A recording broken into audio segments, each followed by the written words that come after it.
Namaste nerds, this is Navana, the Budget Pub Stomper, and today I've got a special treat for you. This is for the old heads that just want to do Turbo Ad Nauseum, and maybe the old cEdh players amongst us who still remember this this vociferous mofo here. This is Codie. This is $100 budget Codie. It's competitive gates, impossible. Hold my beer. Let's talk about what the commander does, because this is, guys, this is a doozy. This is one of the most difficult times I've ever had, like finishing up a deck list. I bet you that I goldfished this no less than 100 times last night, and not just to the activation, not just to the point where it looked like I'd probably won, but I really had to go all the way to the end of the game and see, am I actually able to assemble the win con that I'm trying to assemble, because this is not only for the old heads and the more initiated amongst us who just want to win with Ad Nauseum in competitive play, but this is like I said, also for the people that want to win with Maze's End. Credit where credit is due. I had a 75 card list given to me by Viz51 Viz in the Discord. It was a little bit over budget, and he was trying to chop things out that weren't necessary, leaving the important bits in, and he sent me the list and some kind of some instructions, basic instructions, but you really can't understand how the deck works until you've goldfished the deck.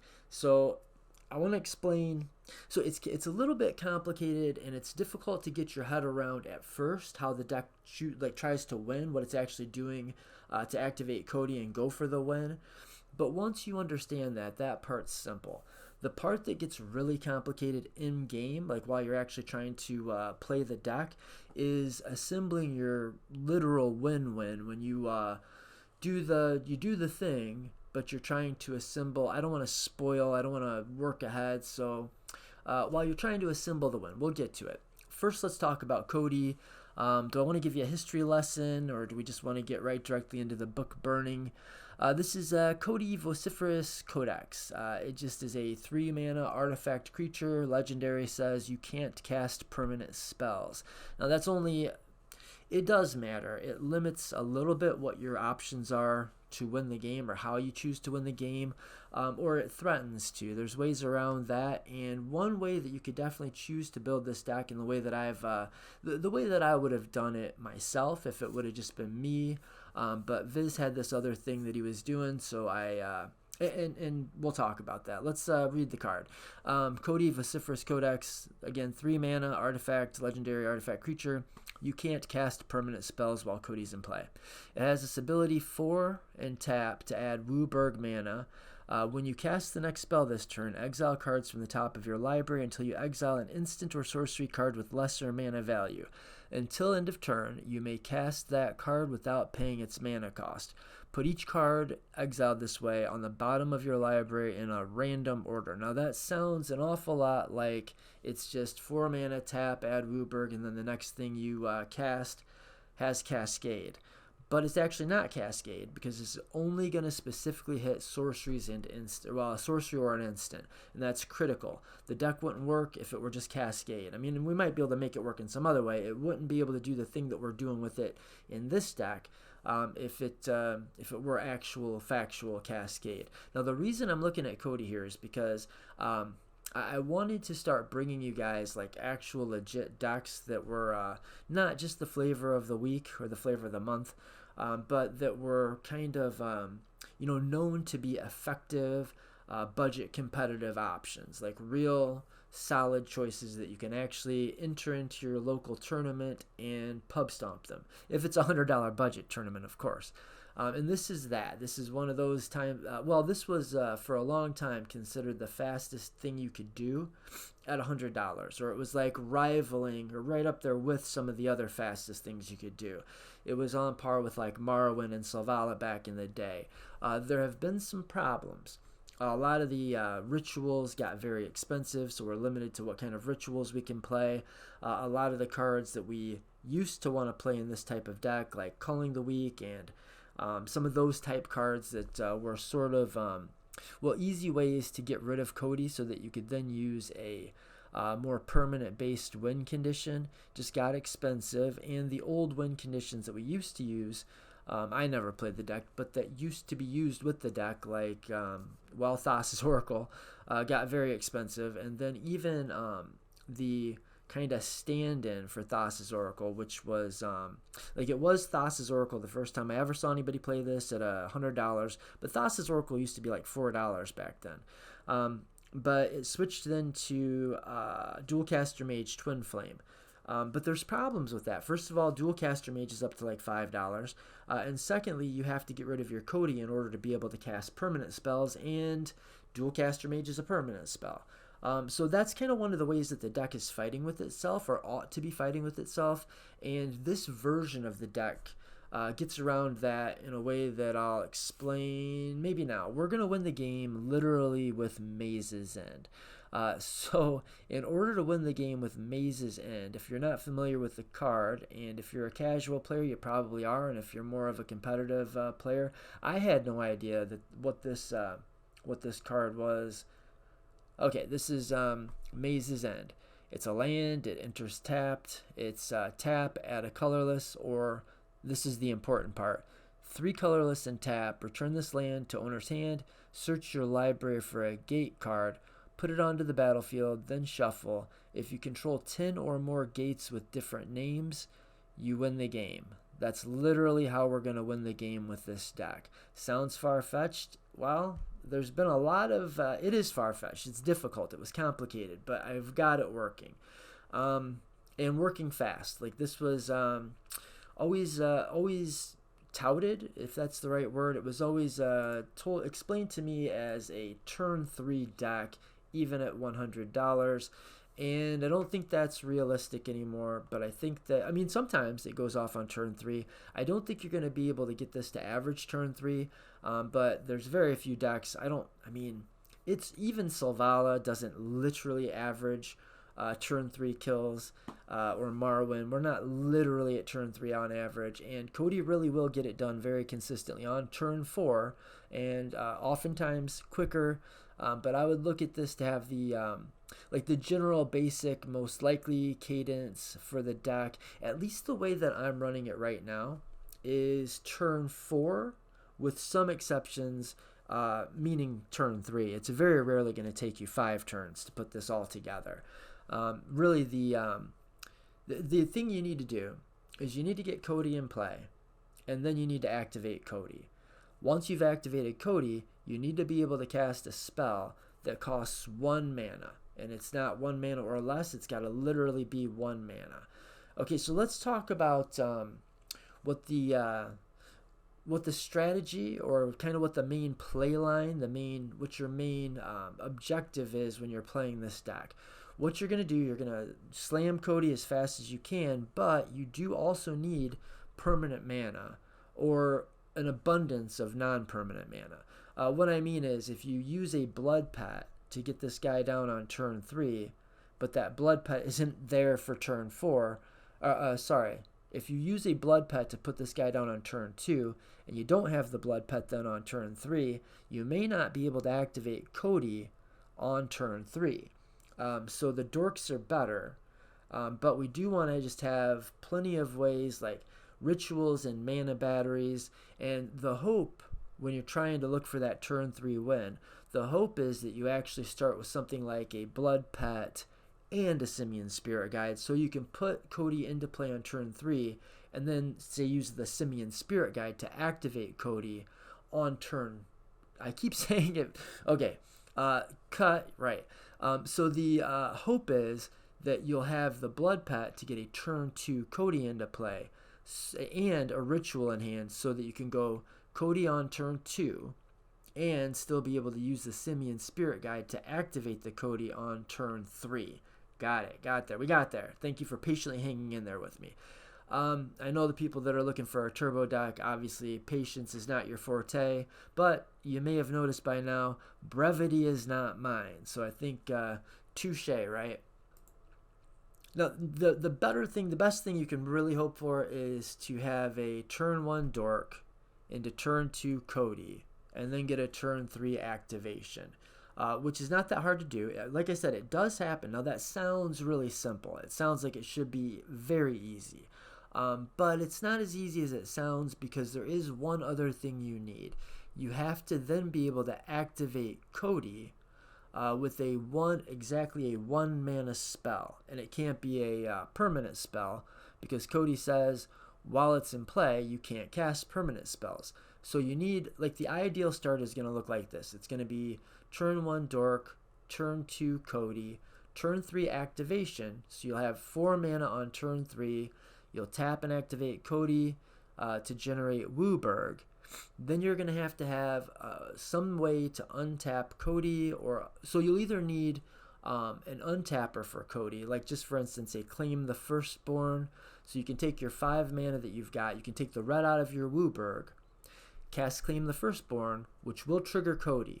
And so Codie's going to activate then, and you're going to flip through your deck until you find a 0 mana card, and then you'll be able to cast that card for free until the end of the turn.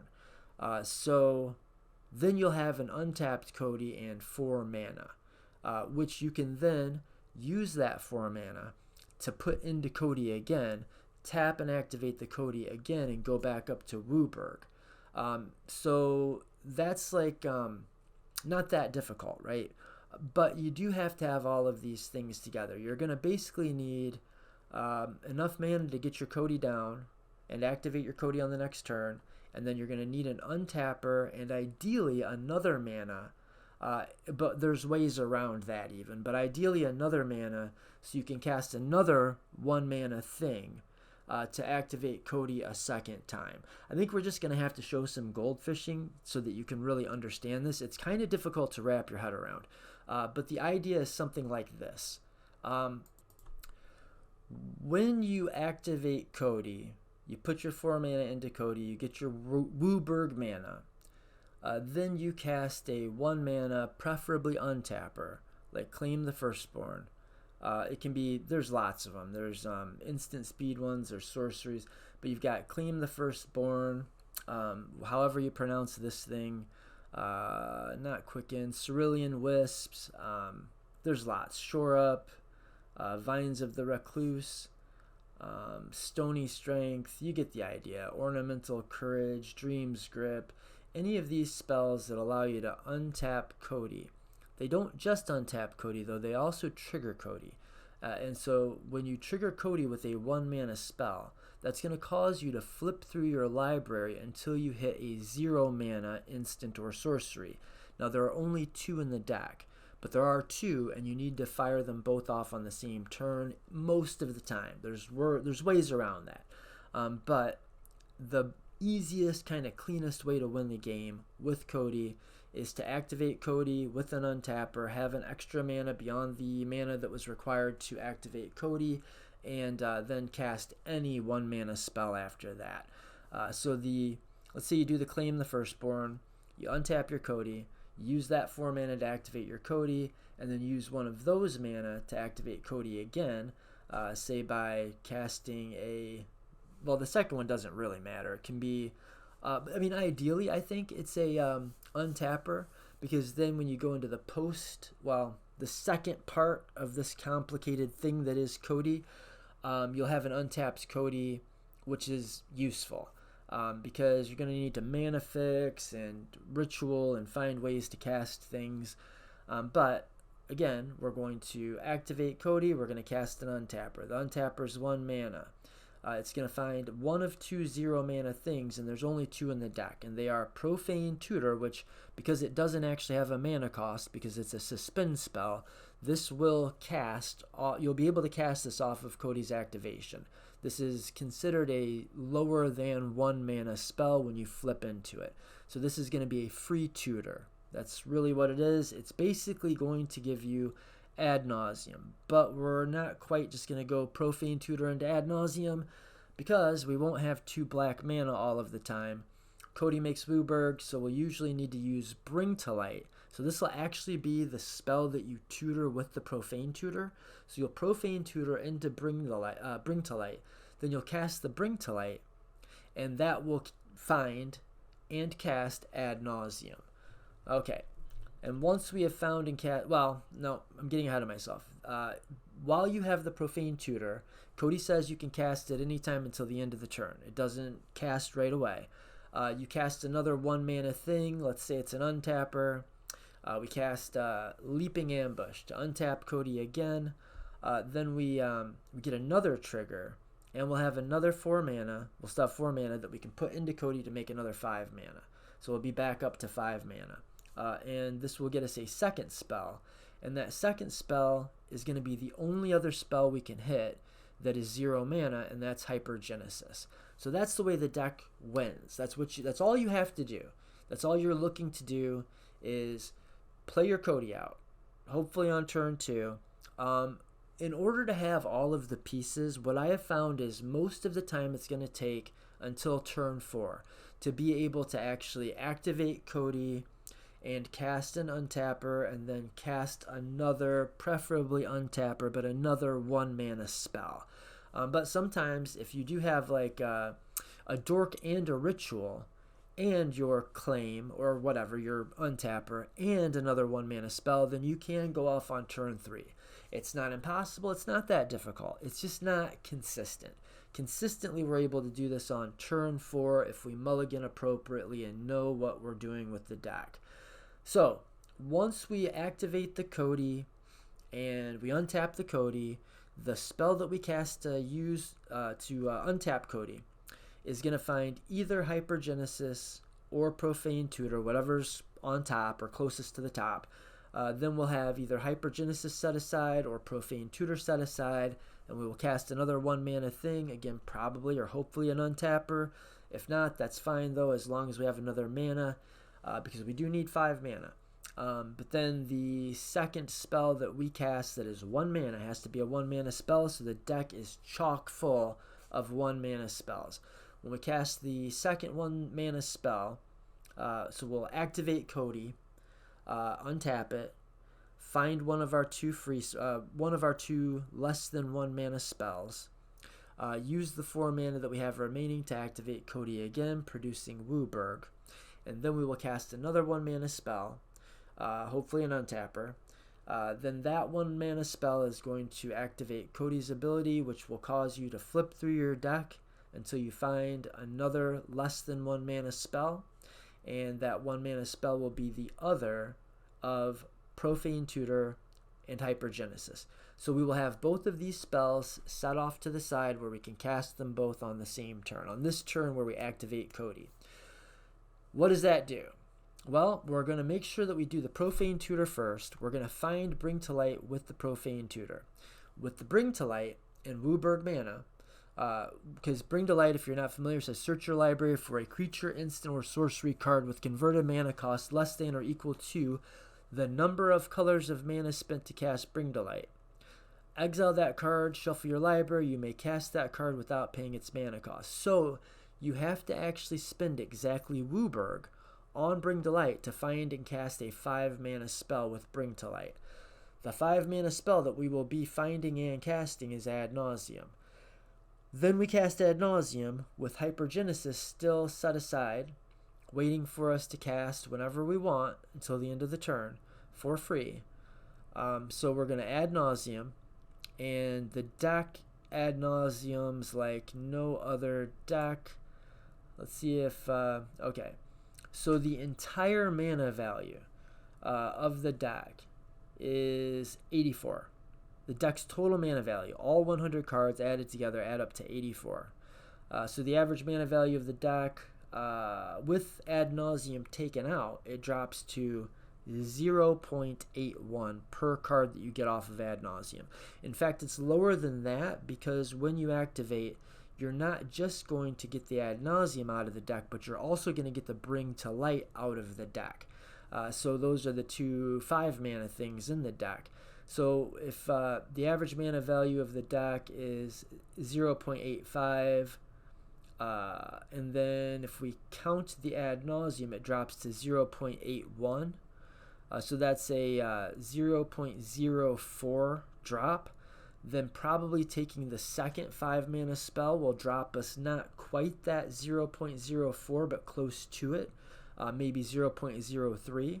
And so we might actually have something like 0.7 damage per per card that we quote draw or quote don't draw off of Ad Nauseum. So if you have 30 life that you're able to put into the Ad Nauseum, then you're probably going to be able to quote draw or not draw, but Ad Nauseum for something like 35 cards, something like that. And that will usually get you to where you need to be to win the game. How are we going to win the game? Well, once we've drawn a humongous chunk of our deck, the way that we're going to win the game is by putting Hypergenesis on the stack. And it says, starting with you, each player puts an artifact, creature, enchantment, or land card from their hand onto the battlefield. Notice this does not cast. It just puts it onto the battlefield. So this is how we're getting around the restriction that Codie has of not allowing us to cast permanent spells. We're not casting any permanent spells. We're just going to be able to put them all into play with Hypergenesis. So starting with you, each player can put an artifact, creature, enchantment, or land from their hand into the battlefield. Repeat it until everybody passes. So if everybody passes every round, once they've put all the things they want to put into play, you can keep going. You put another thing into play, and then you say anybody else, and they say nope, passes back to you. You put another thing into play, and then you put another thing into play, and then you put another thing into play, so on and so forth. Pardon the pun, but ad nauseum. So what we're trying to put into play is going to be 10 gates. That's what we're going to try to do. We're going to want to have our Maze's End. Maze's End either already in play or we put it into play with the Hypergenesis. Then if we have 10 gates in play, we can pay 3 mana, which we're going to have gads. I mean, we're going to put all of our other lands and all of our mana batteries into play when we go through the Hypergenesis thing. So we're going to have tons and tons of mana. And we're going to have a full big-ass grip of cards. A lot of them are going to be rituals. Very often you're going to be able to cast very often you're going to be able to cast Culling Ritual afterwards. So you're going to have tons and tons of mana. Culling Ritual also wipes all of your opponent's stuff. But you've just put 10 dorks into play. You've put your Avacyn's Pilgrim, Blood Pet, Boreal, all these things into play that you've picked up with your Ad Nauseum, your Goldhound, etc. And even the dorks that have Summoning Sickness, whether they have Summoning Sickness or not, when the Culling Ritual goes off, it's still going to blow them up and add them to your mana pool. So you're going to have tons and tons of mana post Ad Nauseum. So when you go post Ad Nauseum, Hypergenesis, put all of your gates into play. Then you just have to have 10 gates in play after you activate. So you can have 9 gates plus the Maze's End. That does the trick because you tap 3, tap the Maze's End, return it to your hand, search your library for another gate card, put it onto the battlefield. Then, if you control 10 or more gates with different names, you win the game. That's how you win the game. Now, I know that's a little bit complicated. I know I was going to say it sounds easy, but it's not as easy as it sounds. I know it doesn't sound easy, but it actually is pretty easy once you understand how this works. Maybe, for me, I had to goldfish it. I just had to goldfish it to make it make sense. I wasn't understanding the untapper thing and how that was going to work exactly. The untappers are there for 3 reasons. One, it's going to serve as something like a ritual. A little one, but something like a ritual. 2, it's going to get you your second free spell. Well, your second Codie activation at the mana value 1. So it's going to be, once you activate Codie, you cast any 1 mana thing. If it's hopefully an untapper, that's going to trigger Codie and get you to your 1 mana thing. And now your guy is untapped. Your Codie's untapped again, so you can activate Codie again and cast another 1 mana thing. So that's going to give you another 0 mana thing. So if you didn't have the untappers, you would not be able to activate Codie twice on the same turn. And you do need to activate Codie twice on the same turn. If you do not have one of your untappers, you cannot win the game with the Codie activations. There's other ways to win the game. You can just find an unnatural Ad Nauseum and cast it, and that'll get you there. Largely because a lot of the tuning that I put into the deck late last night. But you can do it that way. You can go Culling Ritual into Ad Nauseum, cast Ad Nauseum, and expect to win the game that way too. But the easiest way is to tap your Codie put 4 mana into it, tap it, make 5. Use one of those 5 to untap it. That thing that you did to untap it, whatever you cast to untap it, is going to find one of your 0 mana things. You're going to use the 4 mana you have left to tap Codie and activate Codie again. Then you're going to cast any 1 mana thing, and that's going to trigger Codie again to get your other 0 mana thing. And remember, the 2 0 mana things are Profane Tutor, Hypergenesis. Profane Tutor is going to be used for free to get your Bring to Light. You'll have to pay 5 mana for the Bring to Light though. So remember, you do need 5 mana. Codie's going to give you 5, but you'll often spend one of those 5. So you'll need another mana. Which is why it often takes until turn 4. Unless, again, you have a dork and a ritual, right? Okay. Hopefully that's getting clearer, but I know it's complicated. It's not it's confusing. It's confusing until you see it or do it yourself. Then it makes you'll get the hang of it. Like you'll after trying to goldfish it a few times, you'll be like, oh, you'll have the aha moment after aha moment. But mainly, Codie, activate Codie with 4 mana, makes Wooburg, spend one of the Wooburg to use one of your untappers, leaving you with 4 mana and an untapped Codie, and a trigger that is going to find either Profane Tutor or Hypergenesis. Then you're going to put that 4 mana that you have left into activating Codie a second time, giving you Wooburg. Then you're going to use your Wooburg mana, any one of the Wooburg mana, to cast any 1 mana spell. And it could, and maybe should be, often should be an untapper, but whatever you have. If you don't have the untapper, it's fine. You're not going to not activate just because you don't have the untapper.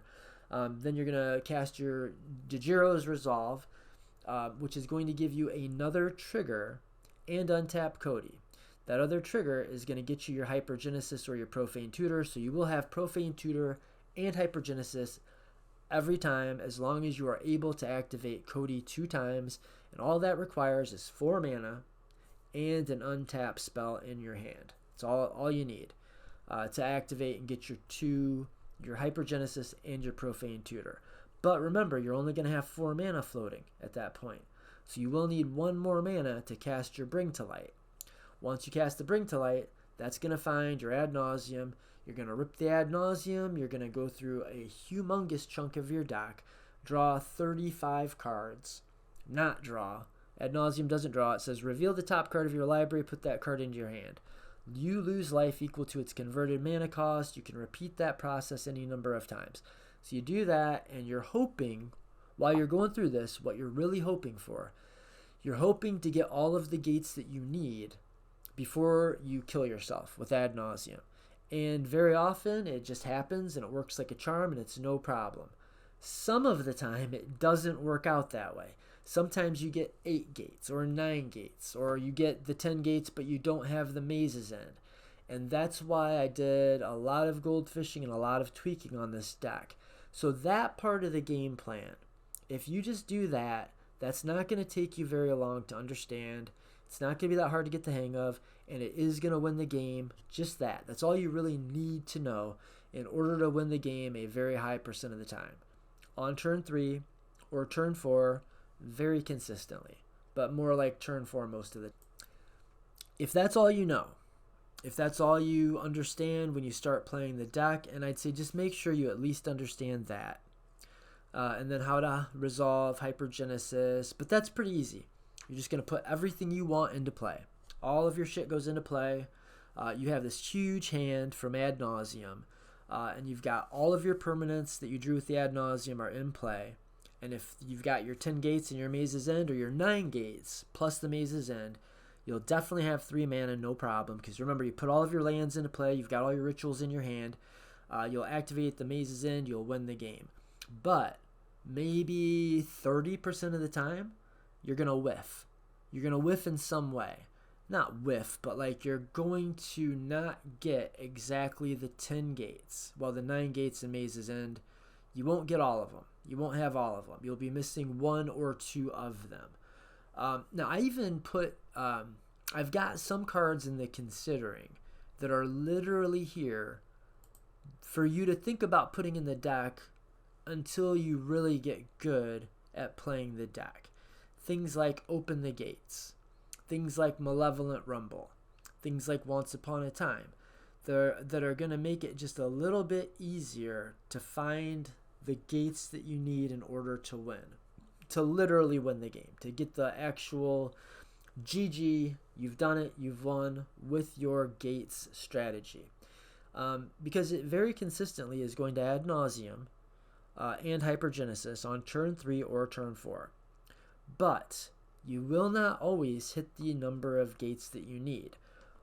But you will always have a tremendous amount of resources in play to try to get to what you need. Training grounds, for instance, if you're able to put training grounds into play and your post Ad Nauseum, you've got your Codie untapped, you put then you put 2 mana into activating Codie, and he'll make 5 mana with training grounds. That's sick, right? And then since you just drew 35 cards, you'll cast an untapper. You'll untap the Codie because you made Wooburg mana, and then you'll be able to, for every 2 mana that you put into it, you'll make 5 mana. Because it usually costs 4 with training grounds. The activated abilities of creatures you control are 2 less. So it turns Codie's activation into this monster mega ritual that also goes through your deck. Now, post Ad Nauseum and post Hypergenesis, there won't be anything in your deck for you to cascade into or to quasi cascade into for less than 1 mana. So what you're going to need to do some of the time is, once you've got your Hypergenesis and your Profane Tutor, you've already resolved those things, you'll need to put them back into your deck. So you'll use a card like Blessed Respite. Target player shuffles their graveyard into their library. Prevent all combat damage. That part can be relevant because remember, you're an Ad Nauseum deck, and once people know that, they're going to be going for you. So you really don't want to have somebody slamming their, I don't know why, but Rakdos came to mind, but Atali or whatever, their big ass thing. If they slam that big ass thing into you, now you're not digging for 40 life. You've only got 30 whatever life. So Blessed Respite is not a bad card in the deck, but that's not what it's here for. It is here to shuffle the Hypergenesis specifically, but it's here to shuffle your graveyard back into your library, so that post Ad Nauseum, when you reactivate your Codie, you can run into the Hypergenesis again. Well, why do you need to run into the Hypergenesis again? You've already dumped your hand. True, but if you have to either use Sylvan Scrying, we can use Sylvan Scrying to go and find a gate, and then put the Hypergenesis back into our deck, and then activate Codie again, so that we can put that last gate into play. Or you can do things like this. Like, this is some of the stuff I added last night. Regrowth, Sylvan Scrying, Explore, ways so we can use our preordains and our considers and our cantrips, like Into the Royal. You can turn this into a cantrip to dig through your deck and try to find that last gate. But even when you find the last gate, if you have already played a land for a turn, you can't play it. So if you scramble to find your last gate or two, or if you have to Sylvan Scrying for the actual, maybe you've got tons of gates, but you just don't have the Maze's End, you can cast your Sylvan Scrying to go and find the Maze's End, and then you have to get the Maze's End into play. And you can do that with an Explore. Or again so maybe you've got like a really, you almost whiffed. You had like a bad one. You only have 7 gates and none of them are Maze's End, which is pretty uncommon, but it can happen.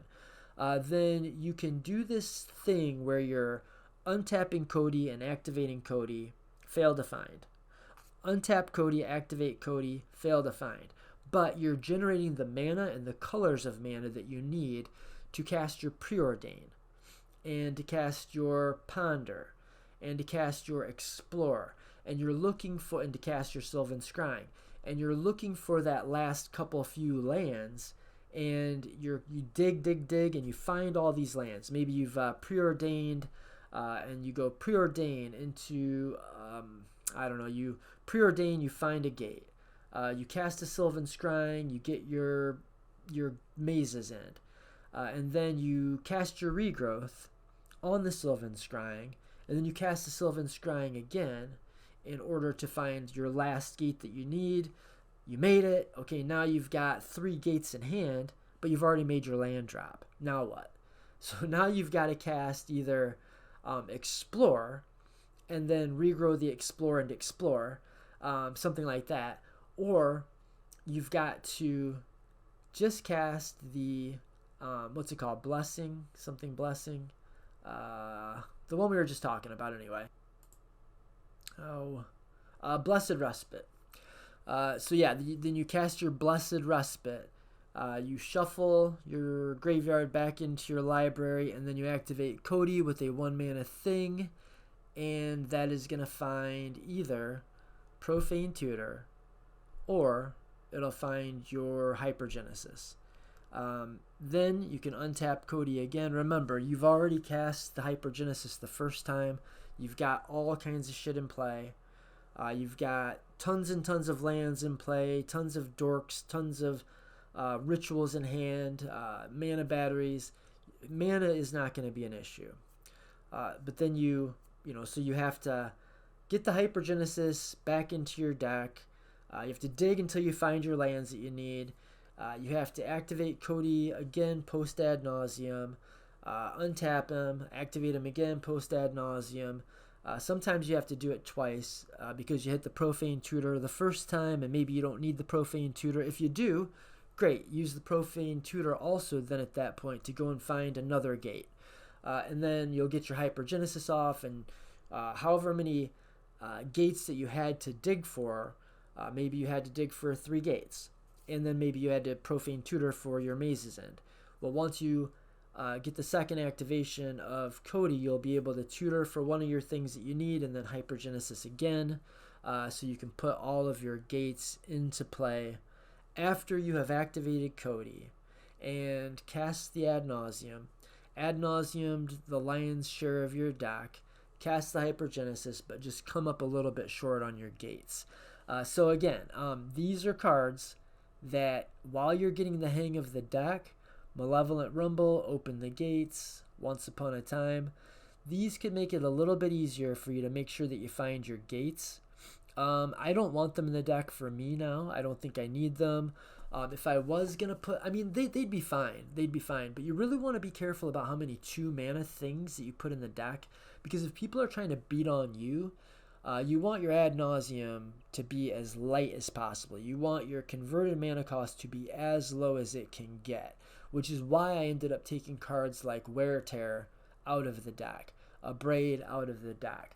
We really want to do as much as we can for 1 mana. So like all of our interaction is 1 mana. And even though Once Upon a Time can be free, it does cost you 2 life off of an Ad Nauseum. So while you're getting the hang of goldfishing it, I wouldn't think it crazy to take some of the interaction out of the deck and put Malevolent Rumble, Open the Gates, Once Upon a Time back in the deck, so that when you activate, if you're a couple of gates short, it's easy enough to find the gates that you need to complete the puzzle being how in the fuck to win a competitive game with Maze's End. That is how the deck works. We're at like 40 minutes now. I don't know that we're going to have time to do goldfishing. Doing one goldfish can take a very long time, especially if I'm like explaining it all as we go. So I also tweaked the mana base though. So I think the mana base should be pretty good. 41 blue mana production because we've got 29% of our symbols. 41 are green, so we're at 47. 14 and 41, 8 and 38, 6 and 35. So our mana is all, what's the word? It's like relatively, it's proportional. It's proportional to our needs, right? I don't know if there's anything else that I really need to discuss about the deck. So maybe we just like take a look at some hands. I don't think we're not gonna have time to like legitimately playtest at 40 minutes probably. So this one, no, this is a good hand. We've got our untapper, and we've got a couple of different rituals. It's not a perfect hand. In fact, we can't make green and we can't make red. It's a bad hand. It's a bad hand. We can't keep this. That's too bad. But if we had a mana, either a green or a red, I'd keep this. Even if I had a blue. Oh, we do have a blue. It's a little tempting. We could like do this and then try to preordain. Scry for the mana that we actually need. And those would both go to the bottom.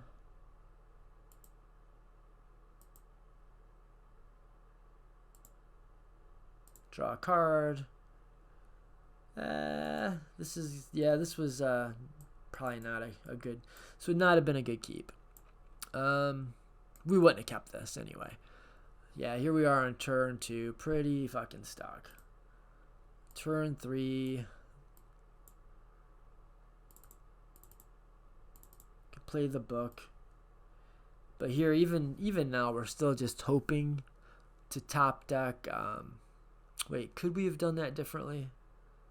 Could we have played the Goldhound, sacked the Goldhound to play the Tinderwall, allowing us to save this so that we can tap that for green and put that on something.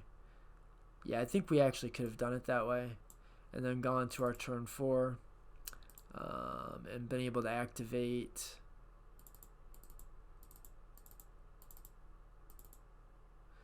With an untapper, right? So, and yeah, so that could have worked out. As a turn 4 and still a maybe. This one, we've got a 1 mana thing and an untapper, and we've got, we're better on our colors. We've got a gate. Yeah, I think we keep this.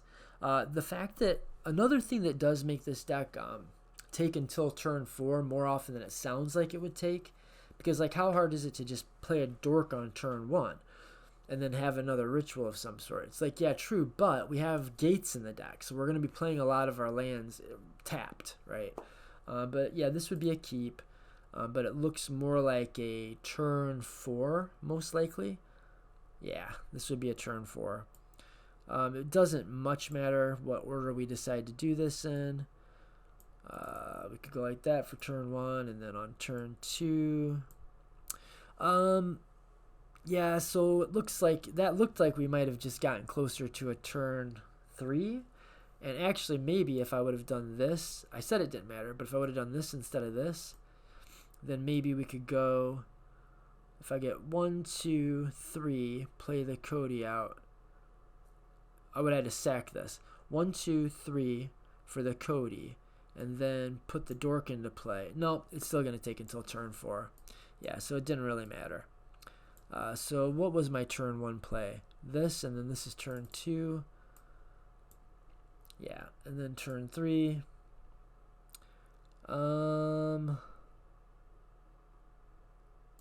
Yeah, so we'll go turn 3, Codie. And just trying to think if it makes much difference. I don't see any black or white that we need, so I guess we'll just have the ability to sack this for an extra mana on our turn 4. Go to our turn 4. And then, so we're on turn 4. We haven't played a land yet. We would go 1, 2, 3, sacrifice that. 4. So that's 4 mana we could put into Codie. We might actually want to save the 1 blue and tap this for the Cerulean Wisps, but we do have Elvish Spirit Guide and Ornamental Courage. Okay, honestly what we would do is we would tap this and go 1, 2, 3, 4 and have 1 blue floating. That's going to be a little bit complicated and hard to track. Hopefully I don't fuck this up. So I put my 4 into Codie. I've got 1 mana floating. So I've got Wooburg now plus a blue. I will use a blue mana to untap target creature and draw a card. Okay, so now I'm down to Wooburg mana. I've got just straight up Wooburg now. And I've got an activation from Codie, so I'm going to flip cards off the top of my deck until I come to a card that is mana value 0, well less than 1. And nothing, like no mana value, in other words a suspend card, is less than 1. Shit, I accidentally drew that. Yeah, so I'm going to pause this and just keep flipping until I find it, but this is what it's going to look like. You're going to do this.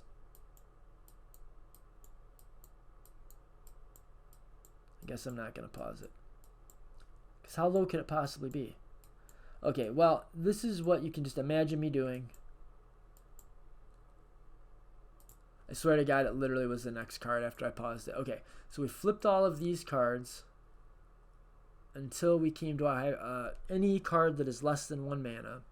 And so Codie is going to allow us to cast this card until end of turn. We've got Wooburg floating and we've got an untapped Codie. We are going to put all of this to the bottom of our library. It's supposed to go in a random order, I think, but who gives a shit? Alright, now we have Hypergenesis established. We have an untapped Codie. We have Wooburg floating. We are now going to use... I say let's just... it doesn't really matter. Just to keep it not complicated, I am not... So I still haven't played my land for turn. And I have the Elvish Spirit Guide. But just for the sake of some relative simplicity, I'm just going to use 5 of the Wooburg. 4 of my Wooburg to tap and activate Codie. Okay, so I'm going to have 1 mana remaining. And I'm going to keep a green mana or a blue mana. We've already got green here, so we'll keep a blue mana. So we've got a blue mana now still floating. We still can play our land for turn. And the Wooburg. Are you understanding that? So we activated Codie now. So we had 1 mana still. So we had Wooburg. We put 4 of that Wooburg into Codie, which is going to make 5 mana. So it's going to make Wooburg, but it only costs 4 to do it. So we get to keep 1 mana of some color floating. I chose to keep a blue mana floating. So Codie's ready now. We activated it. We now have exactly 6 mana in our mana pool. And we will use 1 of those 6 mana to cast... Doesn't really matter, but we'll say Ornamental Courage. I'll just burn this. I think it's going to be easier to remember that we've got Wooburg plus blue. And we burn that for a green, and we cast a 1 mana thing. We have Wooburg plus blue. Wooburg plus blue. Say it with me in your head, not out loud. Okay. Then we untap the Codie, and we have an Ornamental Courage trigger, a Codie trigger. We have a 1 mana thing that triggered our Codie. So now we're going to start flipping things off the top until we come to something that is less mana than 1. Wooburg plus blue, Wooburg plus blue, Wooburg plus blue. You guys still saying it? Not out loud. Don't be goofy. Did I just throw 1 card off the fucking screen? Okay, and I'm going to pause you again until I... Okay, so there's the Profane Tutor. So we have Wooburg plus blue, and we have the Hypergenesis and the Profane Tutor that we can cast for free. Wooburg plus blue. That's what we have left. We're pretty sure. Yes, Wooburg plus blue. So we're going to free cast the... Oh, and all this shit is supposed to be in our library on the bottom. Wooburg plus blue. Okay. And we will free cast the... What is this thing called? Profane Tutor? Yeah.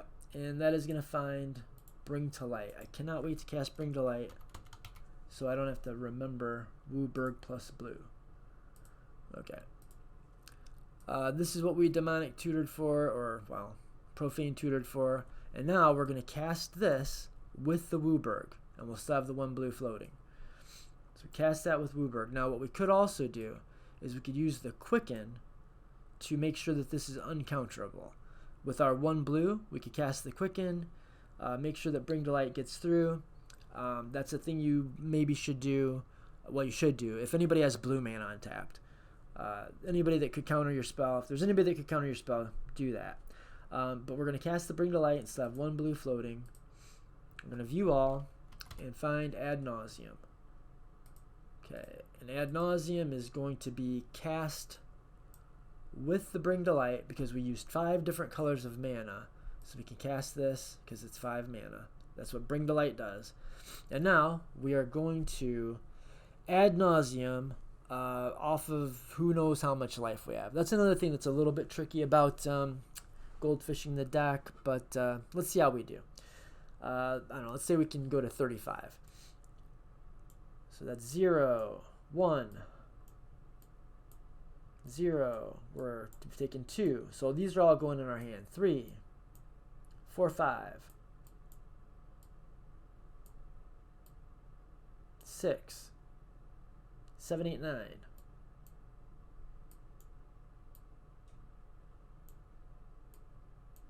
10, 11. So we've taken 11, 12 damage off Ad Nauseum, 13 damage, 14 damage, 15 damage, 16 damage, 17, 18, 19, 20. Where's our gates? 21. Jeez. 22. Where's our gates? 23, 24. Man. 25. 26. We're not doing too good. 27. 28. 29. Oh God. 30. 31. Don't do this to me, deck. 32, 33.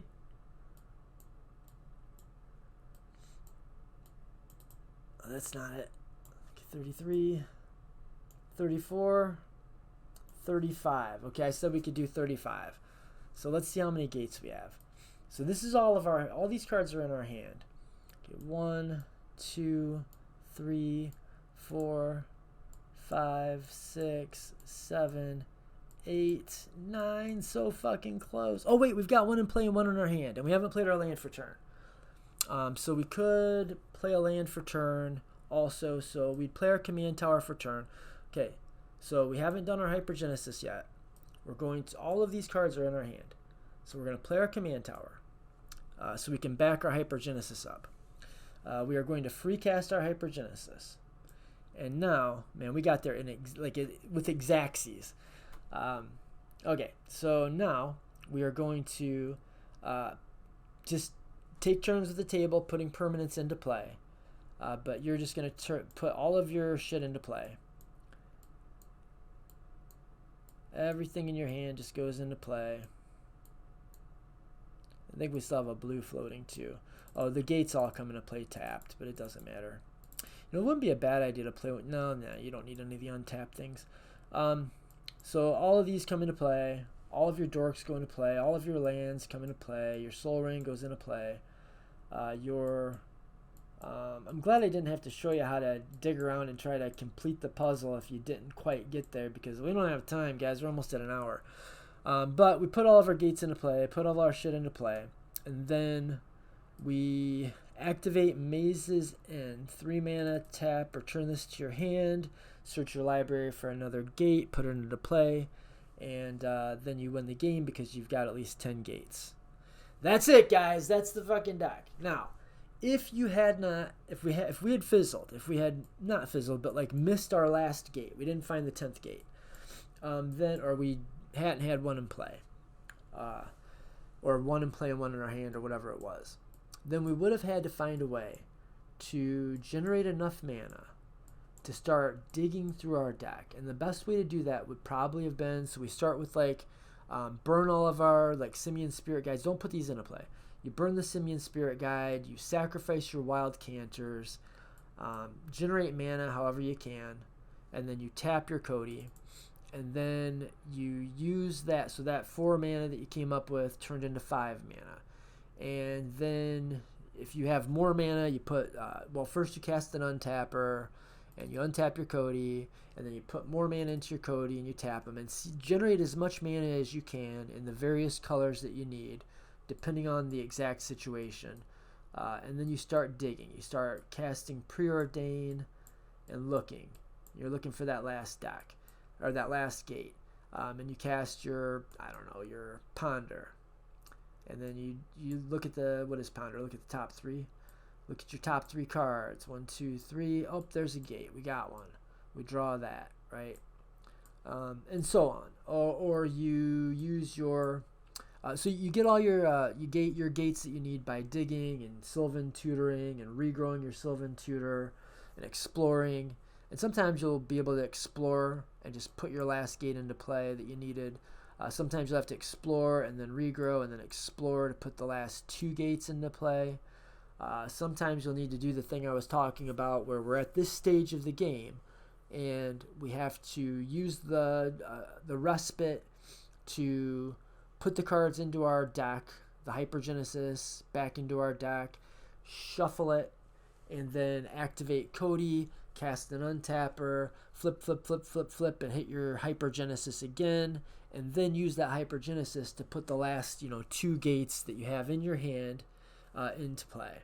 Oh, by the way, a lot of times it would have been a mistake if we didn't have, so if we did not have the 10 gates that we need in the Maze's End, then we would not have played that command tower. That's why I was holding off on not playing my land drop unless I absolutely needed it, is sometimes you'll just barely have the mana to, or have the cards to explore, regrow, explore, and put 2 lands into play. So you'll put 2 of your gates into play, and you'll still have 1 gate still in your hand. Or maybe you'll have your Maze's End in play, and you'll put 3 mana into that, return it to your hand to find your last gate, and put your last gate into play, but now your Maze's End is in hand. Well, if we'd played the command tower, we couldn't play the Maze's End. So don't rush that last land drop, because then you could use the Maze's End to find a gate and then play the gate, or play the Maze's End. Hopefully that makes sense. Really, guys, the only way it's really, truly going to make sense is if you goldfish the deck over and over. So that took a long time, I realize. I appreciate you guys for hanging out and seeing it through. I'm glad we got a win off of our activation. That was just like how it normally works. I think you just saw exactly the epitome of what the deck usually does. It's usually not turn 3. Sometimes it is.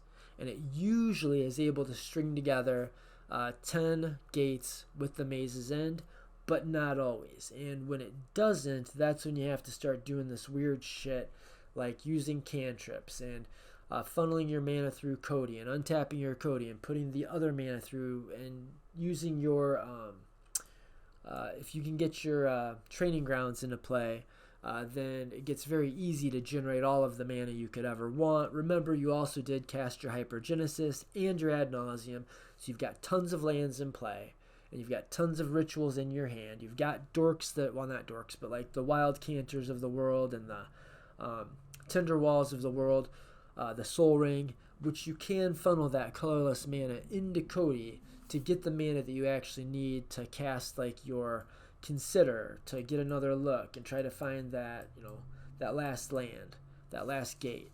Hopefully that all makes sense. If you have questions, leave them in the description. Or better yet, if you have questions about this deck, hop into the Discord and ask us. Vizfi1, I think, should be able to answer your questions about this deck. I think I can now because I goldfished the shit out of it. But that was, very normal. Usually what's going to happen is you'll activate Codie on turn 4 with the untapper, win the game. Some of the time, you'll get there faster. Some of the time, you won't get to your 10 gates, and you'll have to do the shit I was talking about where you're digging around and fucking around and trying to find your last gate or 2. And then every great once in a while, you will just fizzle. But I've modified the deck enough now that it doesn't happen to me very often, like almost never. I want to say never. Hasn't happened in like 10 goldfishes. I'm sure it could though. And again, like I said a couple of times in the video, if you're not able to find the gates and do this little find your last gate dance very effectively, take those cards out of the considering and put them in the deck and just move some of your interaction out, so that you can just goldfish the deck and really get good at it. And then once you really understand what it looks like to be digging for that last gate or two, post Hypergenesis number 1, then you can probably take those back out like I did and put more interaction in. I feel totally comfortable playing the deck the way it is now. That's over an hour. Word to your mothers. East side until the day that you die. Sorry, that was terrible. East side until the day that I die. May all your outs be live, and may all your women be liver. Or men, whatever you're into. I'm not here to judge you. Namaste, bitches.